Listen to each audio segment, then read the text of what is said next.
Hare Hare.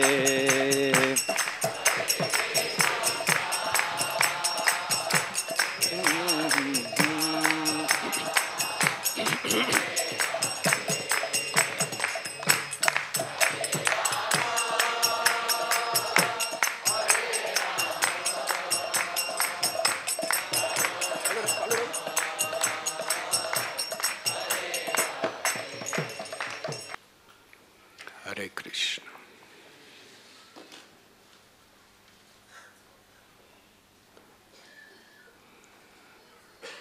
I am very grateful and happy to be back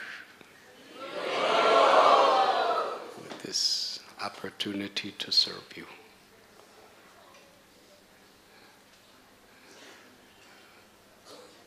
We just witnessed a drama, yes? I didn't because I wasn't here. What was the subject?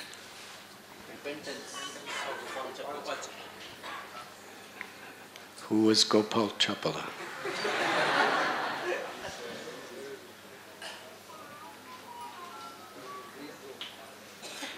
Who played Gopal Chapala?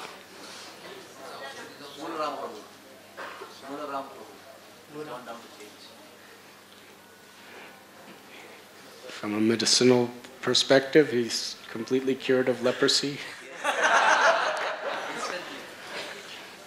This is the power of Caitanya Mahaprabhu's mercy.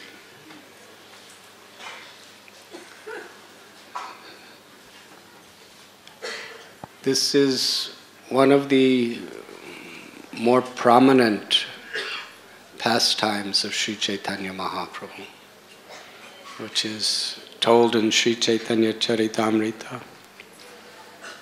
and also referred to in Sri Chaitanya Bhagavat,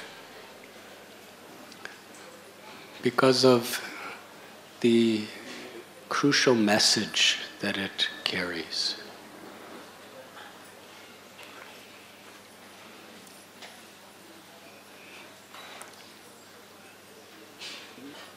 Psychology is one of the sciences of medicine, but it is also a very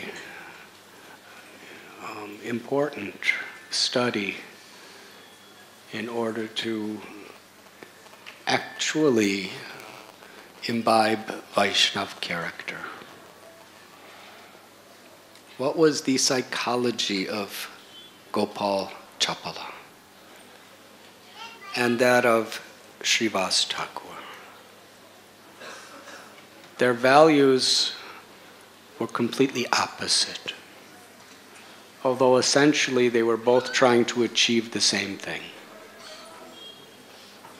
Everyone is trying to achieve real fulfillment. Anandamayo Bhyashat. But according to what we are influenced by, we seek our fulfillment in various ways. Shrivas Thakur was seeking fulfillment under the influence of his eternal soul.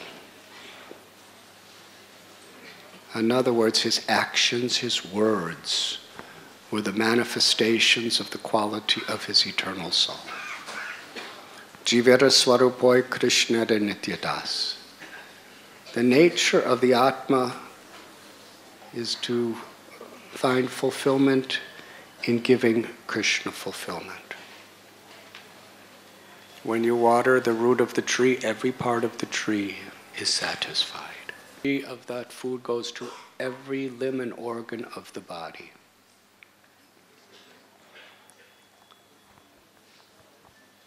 So he was motivated by unconditional love. Gopal Chapala was being influenced by the ahankar, by the false ego. And he was seeking fulfillment. Interesting is the disease, or the symptom of the disease of Gopal Chapala manifested as envy. Why envy? Generally, we envy someone who has something in common with us. Gopal Chapala was a Brahmin, a scholar. He was a sort of spiritual leader in Navadvip. Shrivas Thakur, very simple, humble person, but he was gaining a tremendous amount of respect and honor from others. Gopal Chapala, he had a particular interpretation of Brahminical culture and the conclusions of the Vedas.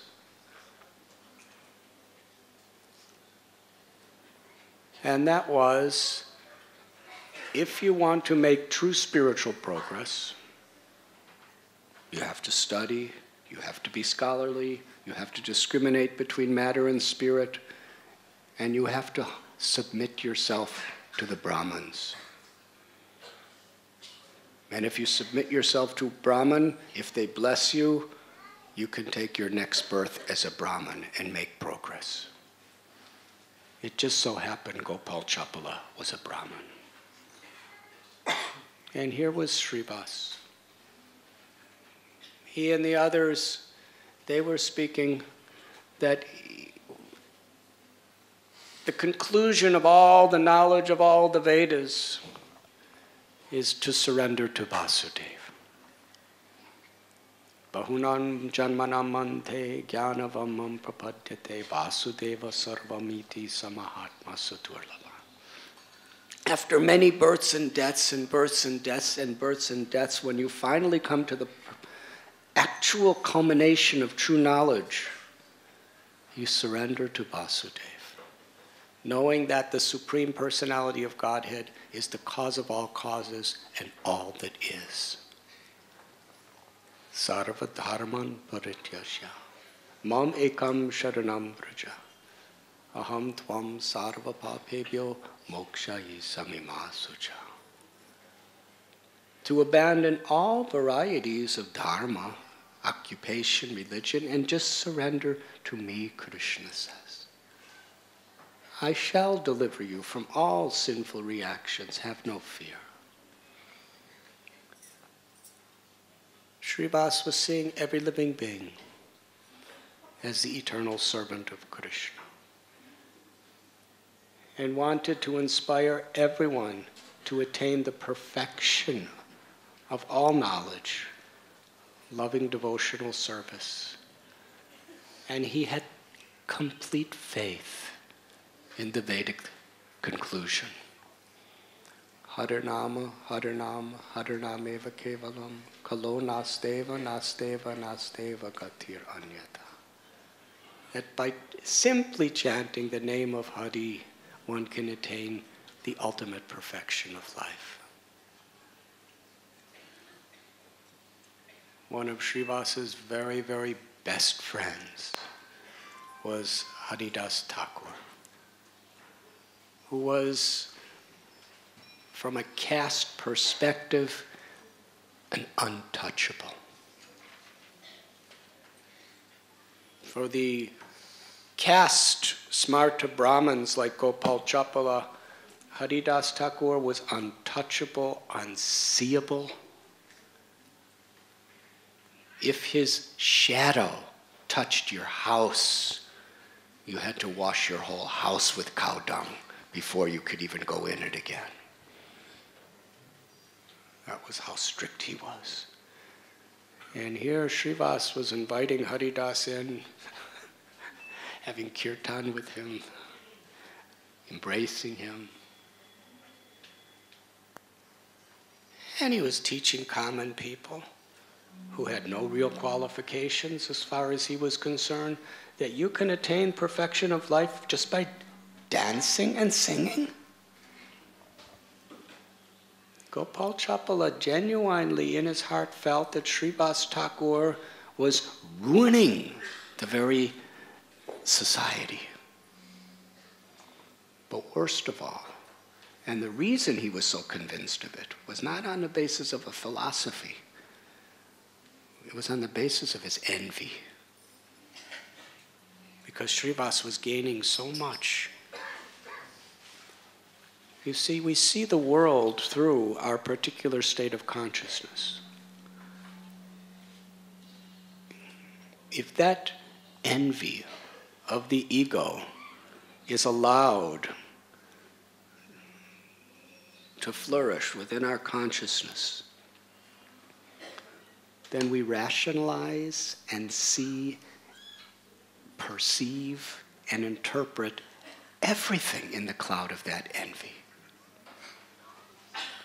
And we can genuinely be convinced of it. He was seeing Shrivas as a genuine enemy of Vedic culture. And he could take so many instances to prove it, and even take so many verses of the scriptures to justify it, because he was seeing through his envy.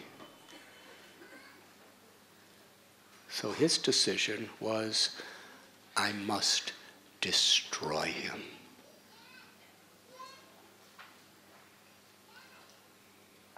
So you showed what he did in the drama? Yes. Okay. He took all kinds of abominable things and put it in front of Shrivas's house at night while the kirtan was going on. And Shrivas, he didn't know what was happening. And the idea was, in the next morning when people see this in front of the house, Gopal Chapala, his plan was, then they would think that he was performing these very low-class types of rituals for those who are really superstitious people in the mode of ignorance, and his name would be completely defamed. But Shrivas had no envy and had no pride. He only wanted to please Krishna. And therefore, he had no fear. Vajahure mana Srinanda Nandana Abhaya Charanara Vindare. When we take shelter of Krishna, there's nothing to fear, because we put ourselves in Krishna's hands. So he came out and saw all this, and he actually called the people of Navadvip and said, actually, you may not have known, but this is what I do every night. He actually admitted to something he never did. But nobody believed him. They thought, oh, he's just so humble, somebody did this, and now he's admitting it. So the people, they cleaned everything and purified it. But Gopal Chapala, because of this aparad, he got leprosy. In those days, leprosy, because contagious, you weren't allowed to live among the people of society. You were banished. So not only was he totally suffering physically, his fingers fell off, his nose fell off, his toes fell off. He was becoming emaciated, deformed. But his family and the rest of society kicked him out. He had nowhere to go. He was just living somewhere in a distant place on the bank of the Ganges, all alone. Nobody would even talk to him. Miserable state. So he became somewhat repentant, but not enough. Lord Caitanya went by one day and he said, oh, please save me, please save me. And Lord Caitanya said, because of what you have done to Shrivas, you will remain like this for 1,000,000 births. And he walked away. He said that out of compassion. He said that out of love for Shrivas's soul, for Gopal Chapala's soul. Because he knew that he had to deeply understand the offense. What we learn from this is anybody could say, I'm sorry, because they want to avoid some reaction. But that's not what liberates us from the offense. The only thing that will truly liberate from our offense is from the core of our hearts when we really want to change.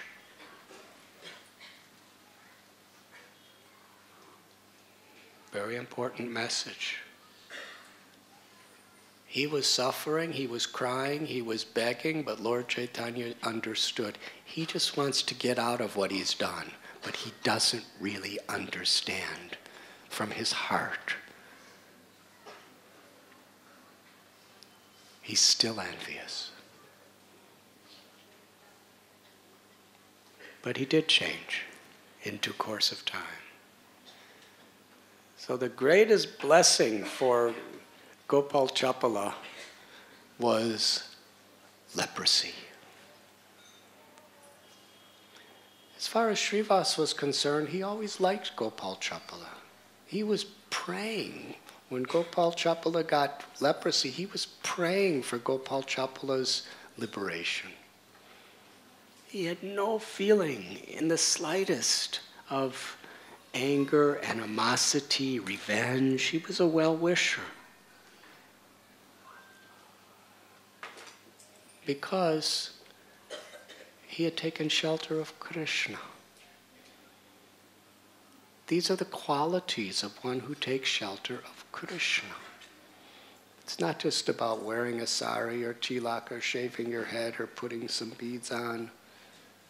This is what a Vaishnava is. Srila Prabhupada explains the prominent quality of a Vaishnava is that they have no envy because they take shelter of Krishna. The deepest disease of the heart is envy. If we love Krishna, we cannot be envious of anything. If we're envious of Krishna, we're potentially envious of everybody and anyone if the circumstances are favorable.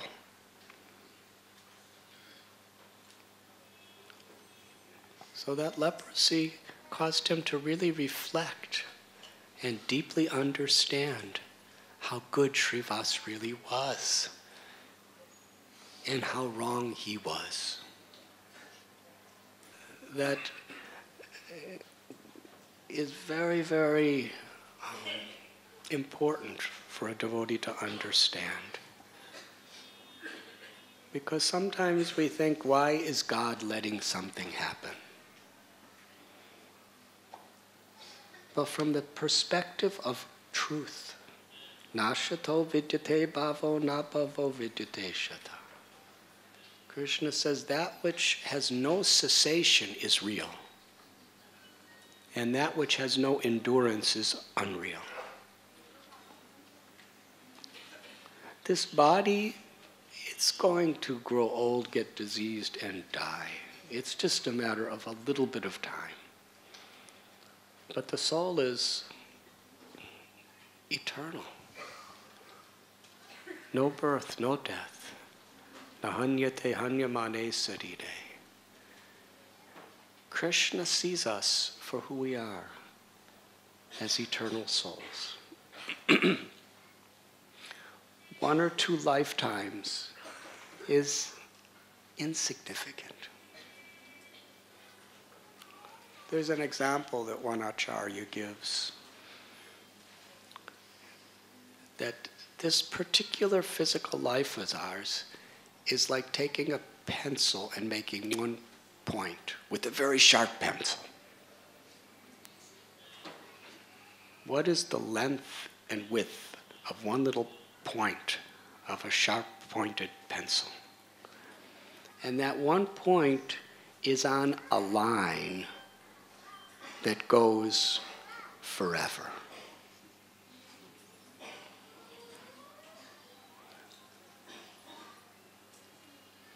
Our existence may be birth after birth after birth after birth after birth. There's 8,400,000 species of life. Some people may be going through them 8,400,000 times or more. So many births and so many deaths. And when we come out of this material realm, the point of our lifetime as the eternal soul keeps going on forever. So in a line that has no beginning and no end, what really is the significance of that one little dot that is the lifetime we have now? When we're in the dot and we don't see anything around us, we think this is all in all, and this is so important. And why is this happening to me? From Krishna's perspective, whatever pain, whatever anxiety, whatever failure, even if your business isn't doing so well, we become so depressed, we become so suicidal because of all of these situations, and why is God doing this to me? From Krishna's point of view, it's just one little, you're that line. And this physical lifetime is just that dot.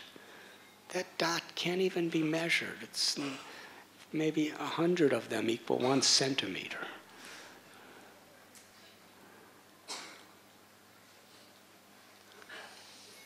So Krishna sees from that perspective. What is going to help us to actually be happy in our constitutional position? Which means to realize that I'm helpless without Krishna. My only true purpose is to serve with love.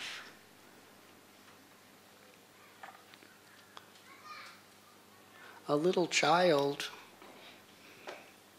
if a parent takes something away, the child may think it's the end of the world. Why are you doing this to me? Why are you doing this to me? And the parents are thinking, what have I done? You know. Why have you? And parents, okay. You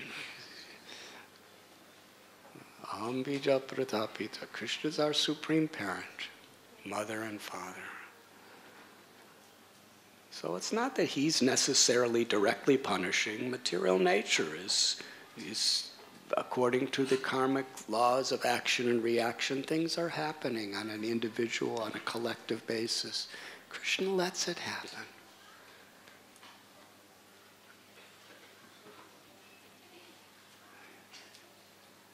Today morning we spoke at the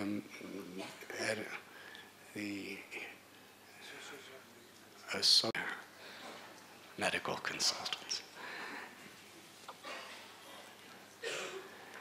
For a doctor, sometimes a diet, sometimes a medicine causes pain.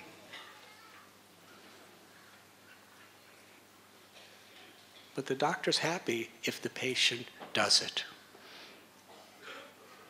Just like I have so many people I know have had cancer and went through chemotherapy.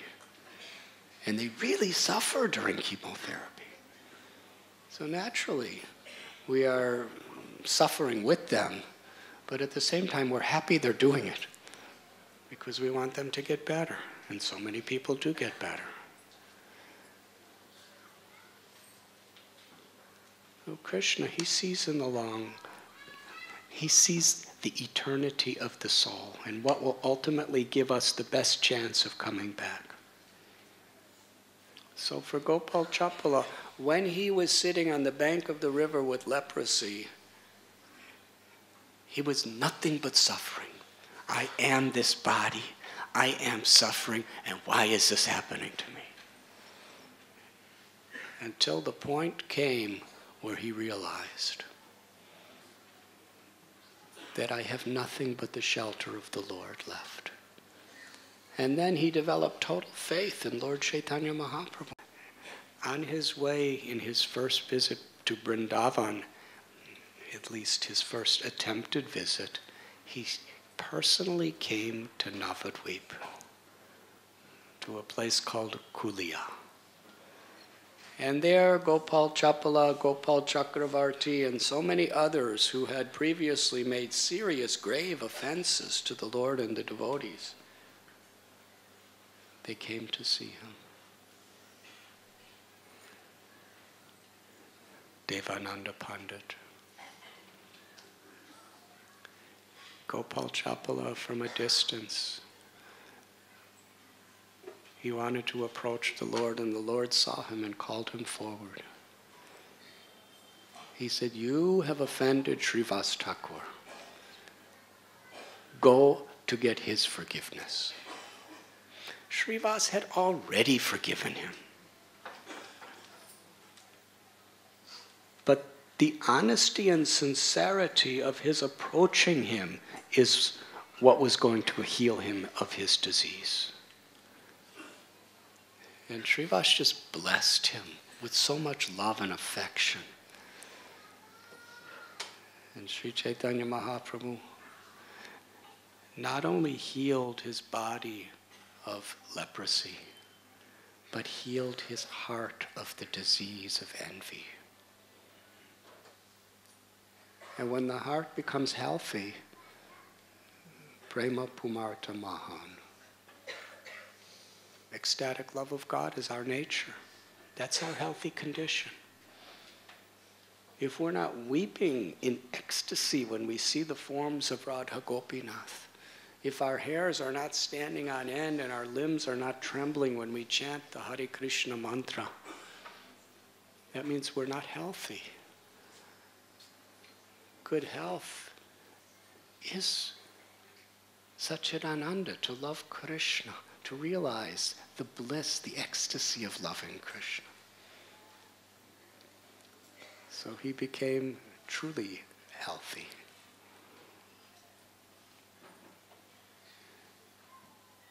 Sri Caitanya Mahaprabhu, he comes to this world because he sees the potential in every living being. He comes to awaken that potential. And a devotee or a true Vaishnava is one who shares the vision of the Lord. We were speaking last night at Shivaji Park. How many of you were at Shivaji Park last night?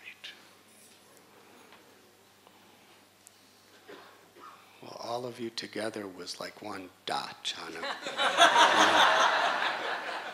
long line of people, especially the prasadam line. Is there any estimation how many people were there last night? Braja Bihari, you are expert at statistics.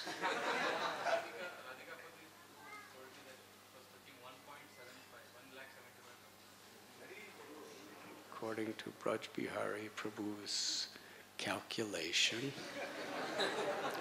coming to Radhikapati Prabhu, there was 175,000 people there.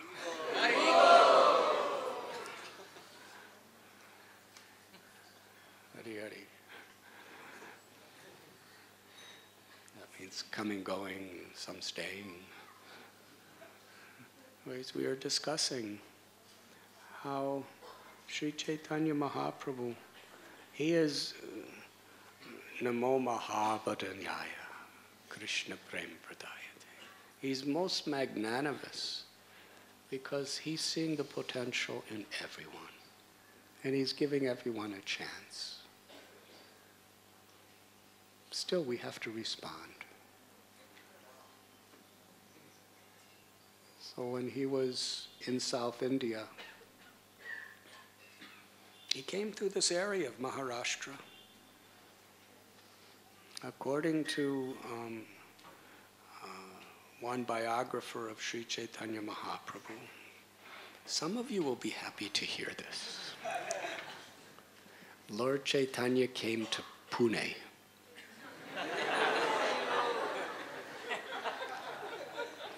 And it said that it reminded him of Navadvip because there were so many educational institutions.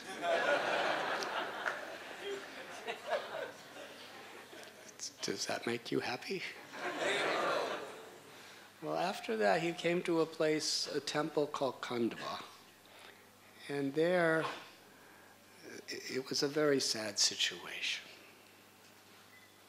The priests of the temple were extremely manipulative and exploitative. And there were young girls who were not married. For whatever reason, they were not married. So they seduced these girls to marry their deity. And once they married their deities, they were told, now you are heavenly goddesses, and you could do anything you want. You are above the laws and all the rules of this material world. And the deity wants you to rob, to steal, to kill, to become prostitutes. And they didn't know what else to do. They were kind of like slaves. And first, when they started doing all these nefarious, horrible things, they felt so guilty in their hearts. But they were being given a whole philosophy to rationalize that this is the will of God speaking to you. You are his wives. You must do it. So they did it, and they did it. And what was once a state where they were very guilty about it, because they kept doing it again and again, they had no remorse, they had no guilt. That's the way human nature is, on a physical level, on an emotional level. Just like you've seen these karate people where they can, when I was a little boy, I thought these people are really strange. They would be, I would see them, there would be a big log of wood, and with their hand they would go, and the wood would go. Have you seen that? How did they not break their hand? It doesn't even hurt. They don't even go like this. They just... Because they begin going like this. In fact, so many of my friends, they would see this and they would be going like this. In school, they'd be going like this, trying to make their hand hard. Because little pain, little pain, little pain, little pain, little pain, until there's actually no more feeling. No more feeling. It's called a callus or something like that. So the mind is like that too, and the heart is like that.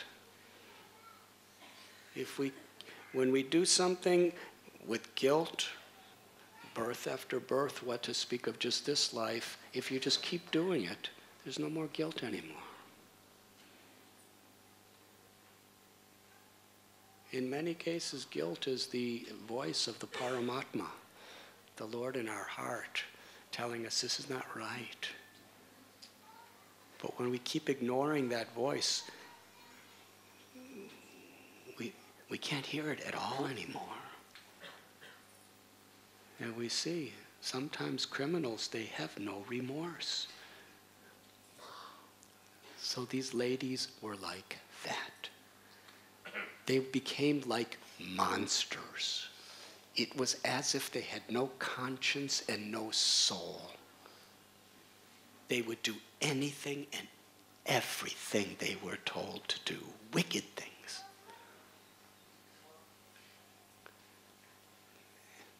And they thought they were happy because they were living a very high life. But deep down inside, they suffered so bad. And Lord Caitanya, he came to that temple. At that time, he was only about 26 years old. He was very beautiful. And they were hardcore, murderous prostitutes. And they were looking at him because he was the most beautiful personality in the whole existence. And he looked at them and incessantly wept in pity for them. Nobody else did that. They were abominable. He didn't want to enjoy them. He didn't want to manipulate them like everybody else. He wasn't afraid of them.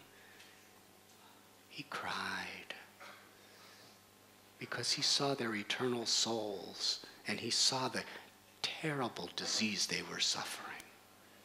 They were beside themselves. His compassion melted their egos to such an extent that they realized what they have been doing. They felt total shame. Like a tsunami wave of shame came upon them. And they saw that he really cared.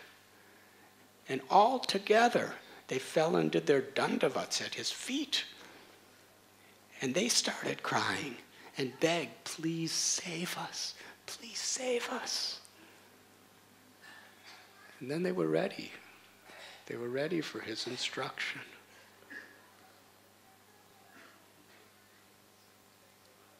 He said, you should do what pleases Krishna. You should live with the highest character, the highest integrity. You should chant the names of Krishna. You should live with pure compassion for all beings. And on the basis of Lord Chaitanya's compassion, and the tears of his affection for their souls, and the instructions he gave, they left that temple. They had the courage to leave. And they all became like sannyasinis, or whatever. They didn't take sannyasa or anything, but they just had no material desires. They actually started a Sankirtan party. And the whole area, they became instruments of Lord Chaitanya's compassion, and they had thousands, hundreds and thousands of people become pure devotees, raising their arms and loudly calling out Krishna's name.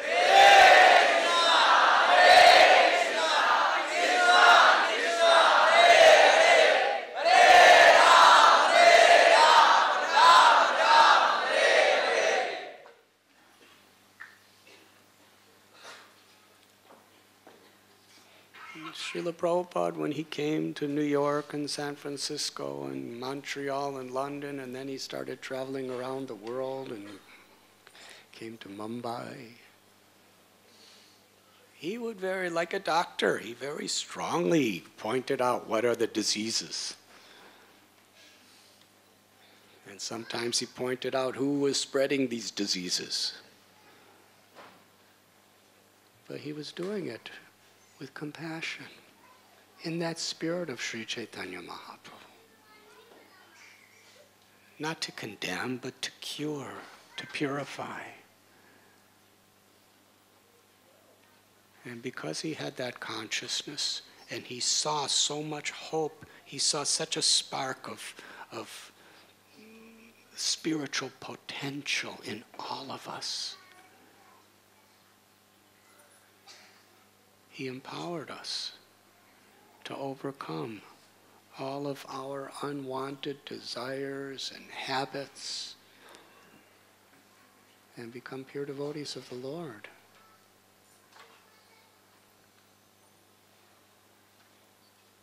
It was him seeing that goodness, even though it may have been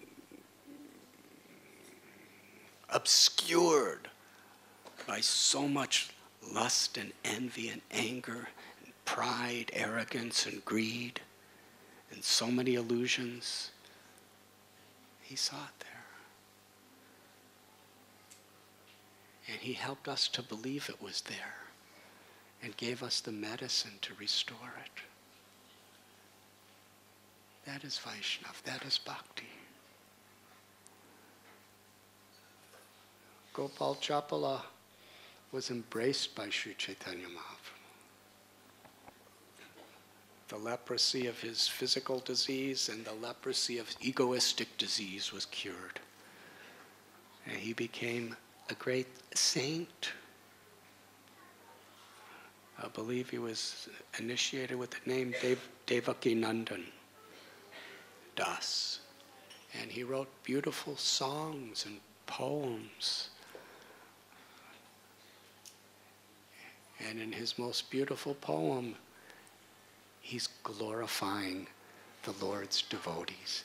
Every devotee, from every country, whatever the sex, whatever the color, whatever the nationality, whatever the occupation, whatever the caste, he's worshiping and putting his head with all humility in the feet of every devotee.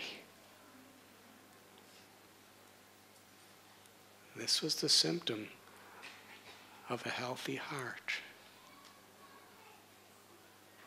Transformation.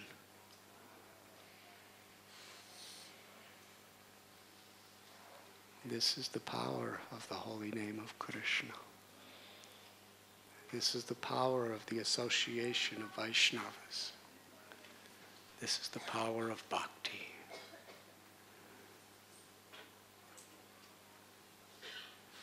The tendency, you see, because Shrivas Thakur was so kind to him, and because Sri Chaitanya Mahaprabhu was on the planet giving such extraordinary mercy, that's why he got leprosy immediately. Sometimes we see people offending, really offensive, and we think, why is that person not getting leprosy?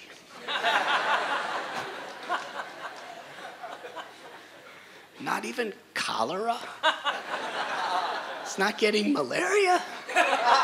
Doesn't even seem to be getting a common cold? What about all this philosophy about leprosy and cholera and all these, we read about in the scripture, this Sudarshan chakra, why isn't it chasing him to different planets?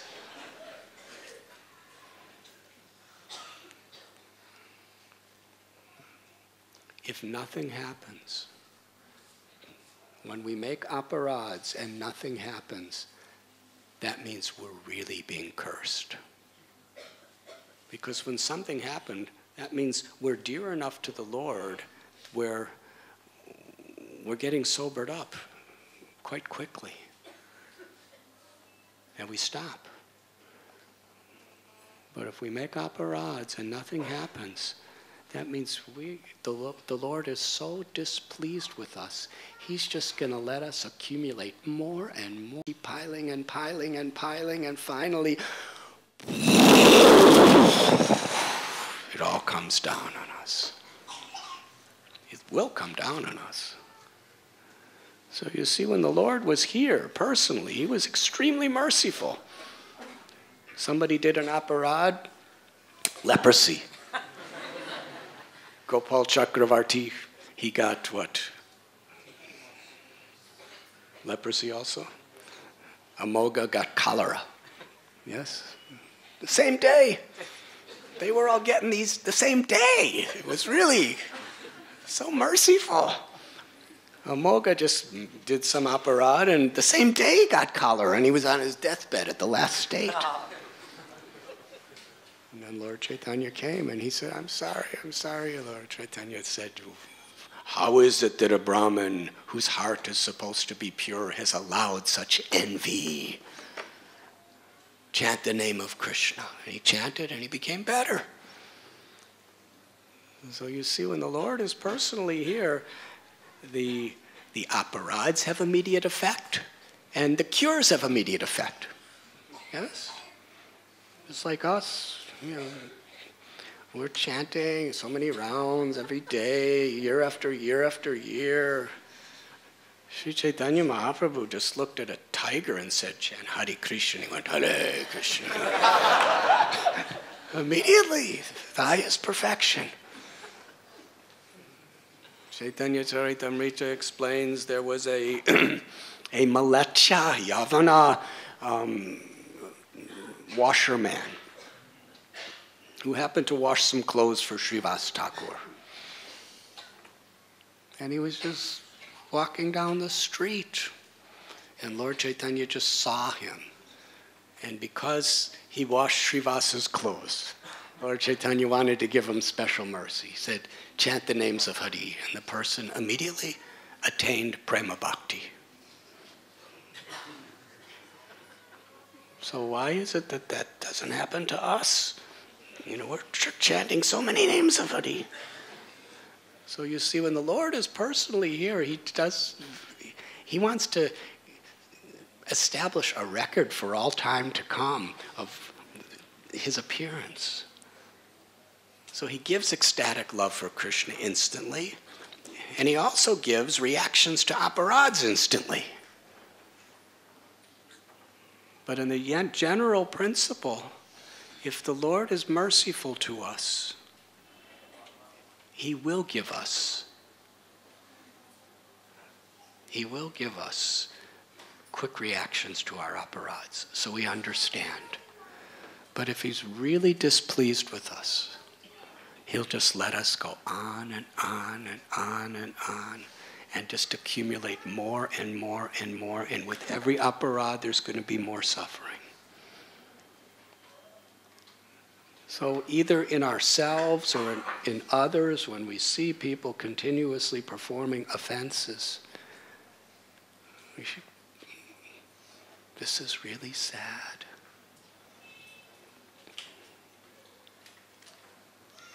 Yes, Gopal Chapala, he got leprosy the next day. Not just like beginning stages. Immediately his nose and his fingers fell off. That was mercy.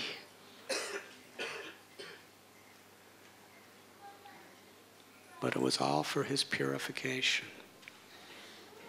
But still, he had to use his own free will to learn his lesson.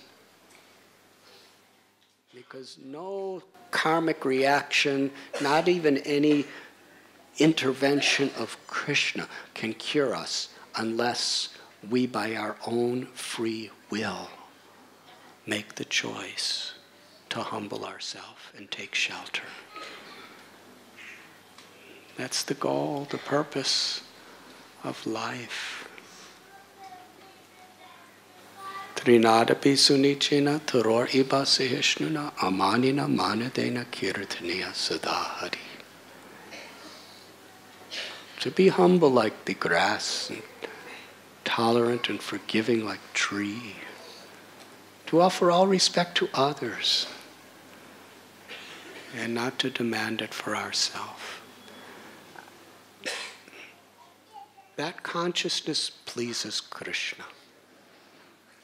And Krishna, who's non-different than his name, reveals himself. And we actually taste Krishna in his name when we have this character. So Gopal Chapala, who became Devaki Nandan Das, he's writing these beautiful songs that we're reading and singing even 500 years later, where he's simply offering his love, his obeisances, his eagerness to serve to every devotee possible. Not only is he playing it safe, but he's expressing what's within.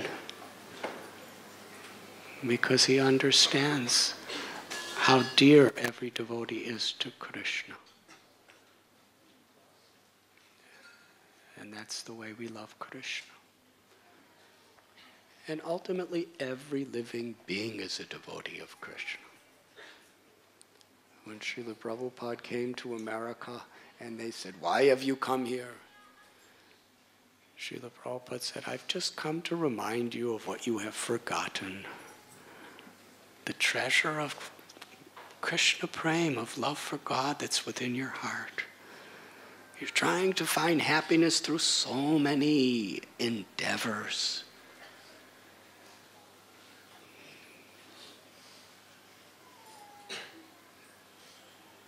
But selfless, unconditional, loving service to Krishna is the only happiness of the soul.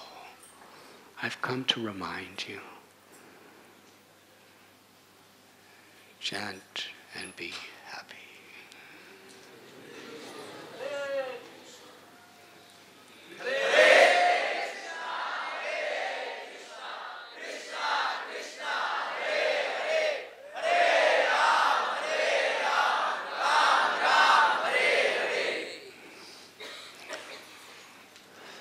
Today we have my dear god brother Yadubar Prabhu with us. He traveled so many places in India and the world with our beloved Gurudev Srila Prabhupada.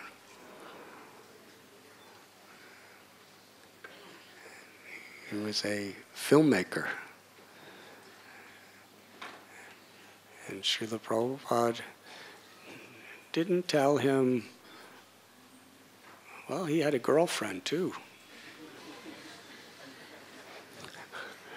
Prabhupada didn't say reject your girlfriend and reject your filmmaker. He said, if you want, you marry her and then you make films for Krishna. And by Krishna's grace, in November of 1971 in Vrindavan, I was witness to his marriage.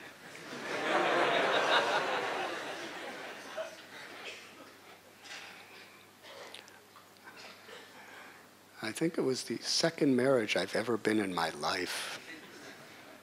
When I was a little boy, I saw my Aunt Millie get married when I was about 4 or 5 years old or something. And then it didn't interest me, so